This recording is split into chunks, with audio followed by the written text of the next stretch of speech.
तो देखिए, अभी तक हम आपको बता रहे थे कि 50 बड़ी खबरों के जरिए रूस और यूक्रेन का महायुद्ध अभी कहां तक पहुंचा है, लेकिन अब आपको हम बताने जा रहे हैं एक एक बारीकी।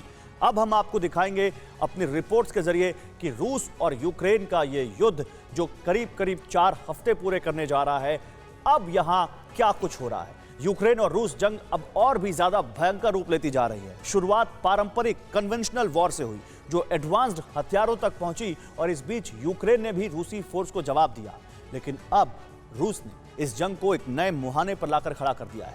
इस बार ऐसे हथियार का इस्तेमाल किया गया है जिसका अगला चरण न्यूक्लियर बॉम्ब है और इसका खुलासा खुद रूस के रक्षा मंत्रालय ने किया है। यानी रूस अब एटमी हमले की दिशा में आगे बढ़ चुका है। स्थिति देखने पर आकलन यह है कि कीव पर 500 किलो का एटम बॉम्ब कभी भी गिर सकता है।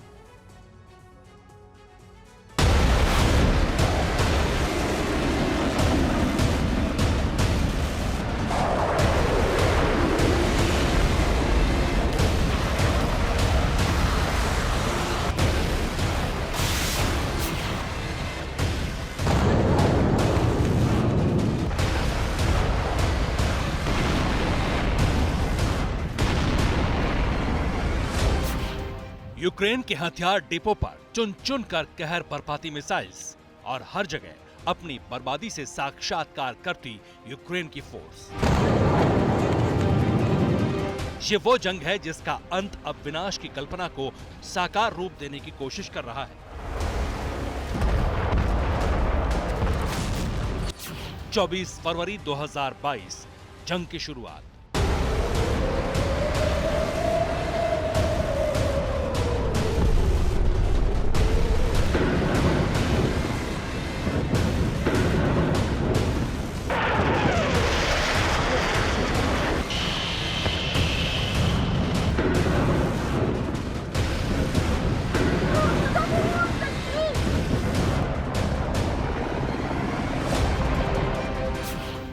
मार्च 2022 एटमी हथियार तैयार।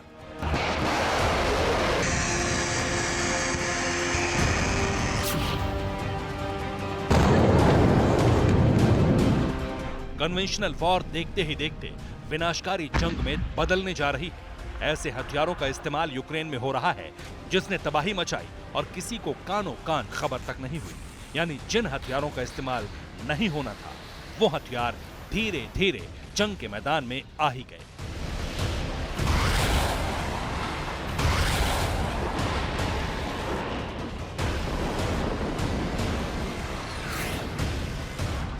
खुलासा युद्ध के 24वें दिन हुआ है और इस खुलासे ने सबको चौंका दिया।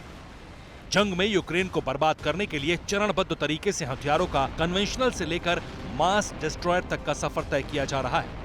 और चौंकाने वाला सबसे बड़ा खुलासा यह है कि जंग उस मुहाने पर आ चुकी है जहां अगला हथियार न्यूक्लियर बम ही इस्तेमाल होगा।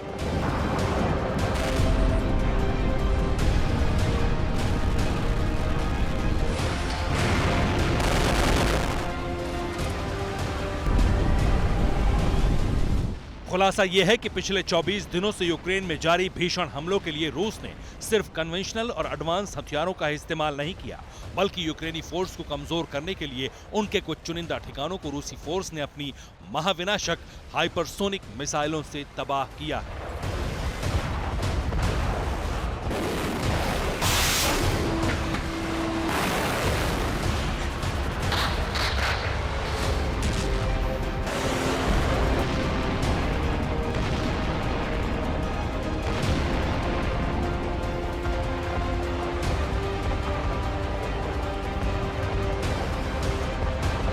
यूक्रेन से जंग में हाइपरसोनिक मिसाइलों के इस्तेमाल का खुलासा खुद रूस के रक्षा मंत्रालय ने किया है। हालांकि ये यूक्रेन के पक्ष में खड़े देशों पर दबाव बनाने की रणनीति भी हो सकती है, लेकिन इस खुलासे से एक बात साफ हो रही है कि इस युद्ध में महाविनाशक हथियारों का इस्तेमाल होना तय माना जा रहा है। आखिर रूस ने इतना बड़ा खुलासा क्यों किया और वॉर में कन्वेंशनल से एडवांस हथियारों से हमले तक का सफर कितना डरावना है, ये भी हम आपको बताएंगे। लेकिन पहले देखिए रूस के रक्षा मंत्रालय का वो दावा जिसने यूरोपियन यूनियन से लेकर अमेरिका और नाटो के सदस्यों तक को दहला दिया है।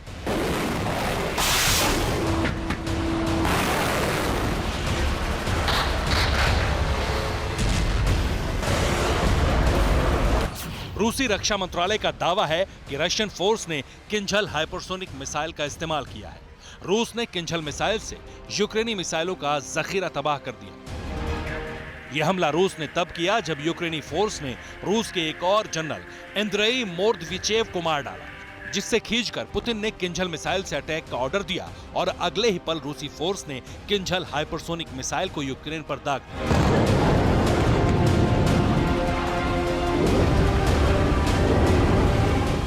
रूस के इस हमले के बाद परमाणु हमले की आशंका पहले से दोगुनी हो गई है, जिसे अमेरिका ने चेतावनी के रूप में लिया और महाविनाश का अलर्ट जारी कर दिया।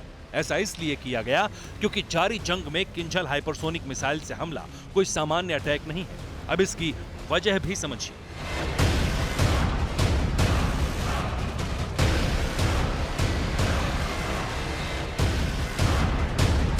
किंझल हाइपरसोनिक मिसाइल मैक 10 से ज्यादा गति से उड़ान भर सकती है, यानी रूस की हाइपरसोनिक मिसाइल 3 किलोमीटर प्रति सेकंड की रफ्तार से हमला करने में सक्षम है। इस मिसाइल की मारक क्षमता 2000 किलोमीटर तक है। इसके अलावा किंझल मिसाइल किसी भी एयर डिफेंस सिस्टम को धोखा दे सकती है। इसकी खास बात यह है कि किंझल मिसाइल में कन्वेंशनल और न्यूक्लियर वॉरहेड लगाए जा सकते हैं। ये मिसाइल 500 किलो का परमाणु वॉरहेड ढो सकती है। और समझिए, किंझल मिसाइल के न्यूक्लियर वॉरहेड का असर हिरोशिमा पर गिराए गए परमाणु बम से 33 गुना ज्यादा होगा। यानी रूस के दावे के तहत चरणबद्ध तरीके से जारी हमले में परमाणु हमले की प्रक्रिया शुरू हो चुकी है।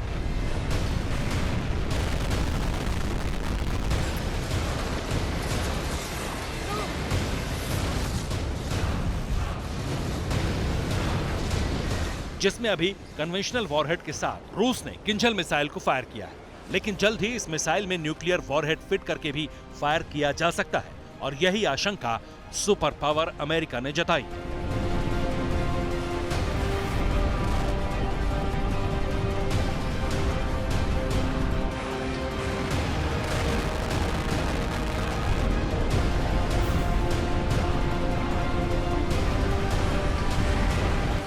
अमेरिका से जारी बयान में कहा गया है कि रूस के जनरल एंद्रेई 5वें शीर्ष अधिकारी हैं जिनकी युद्ध में मौत हुई है।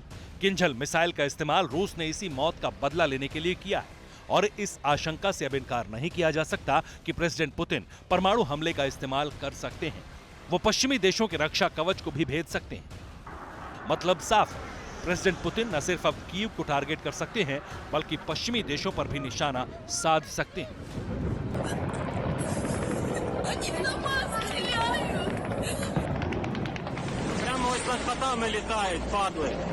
अमेरिका की आशंका लाजिम है। ये जो लड़ाई चल रही है, इसमें जिस तरह से यूक्रेन को मदद पहुंचाने की खबरें आ रही हैं, उससे पुतिन खींच चुके हैं।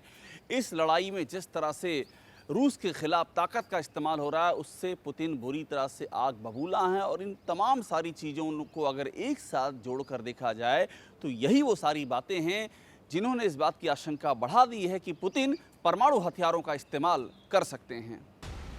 यानी रूस एक एक स्टेप आगे बढ़ रहा है। पहले सैनिकों का जमावड़ा लगाया, फिर कन्वेंशनल वॉर शुरू करते हुए सरहदी इलाकों में दाखिल हुआ और उसके बाद धीरे धीरे बढ़ते क्रम में मिसाइलों का इस्तेमाल हुआ, जो राजधानी कीव पर कब्जे के करीब पहुंचकर हाइपरसोनिक मिसाइल से विस्फोट के बाद महाविनाशक जमीन तैयार कर रहा है और इसे कीव पर सबसे भीषण हमले की आशंका के तौर पर भी देखा जा रहा है।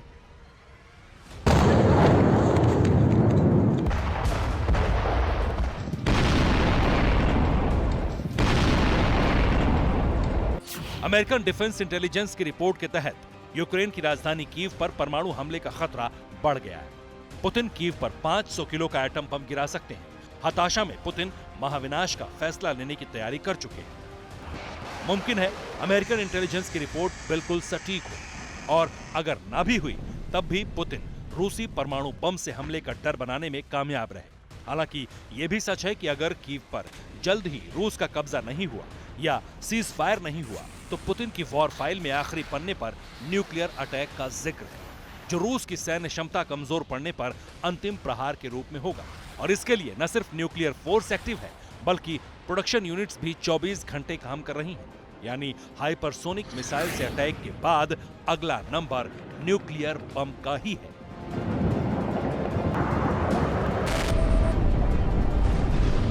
Bureau report, TV9 Bharatvarsh.